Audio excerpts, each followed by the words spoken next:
ताज़ा तरीन वीडियोस के लिए हमारा चैनल सब्सक्राइब करके बेल आइकॉन प्रेस करें ताकि आपको मिले हर अपडेट सबसे पहले। गिलगित में लाइन डिपार्टमेंट के मुलाजमीन ने अलाउंसेज और तरक्कियों के लिए वजीर आला हाउस के बाहर एहतजाज किया है। मुजाहिरीन को वजीर आला हाउस जाने से रोकने के लिए पुलिस ने शेलिंग और हवाई फायरिंग की, जिसके नतीजे में 2 मुजाहिरीन जख्मी हुए हैं। इस मुताबिक मजीद तफसीलात जानते हैं डॉन न्यूज के नुमाइंदे इम्तियाज ताज से। इम्तियाज, बताएगा क्या अब भी एहतजाज का सिलसिला जारी है और जख्मियों की हालत अब कैसी है?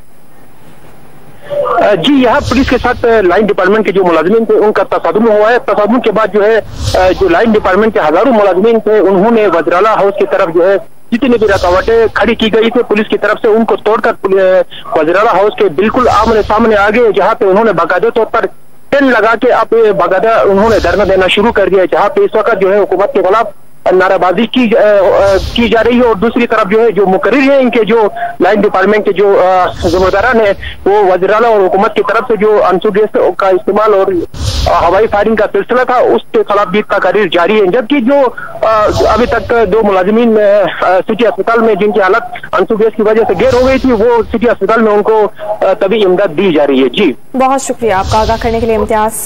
अपडेट कर रहे हैं आपको, गिलगित में लाइन डिपार्टमेंट के मुलाजिमीन हैं जो कि अलाउंसेज और तरक्कियों के लिए वज़ीर आला हाउस के बाहर एहतजाज कर रहे हैं।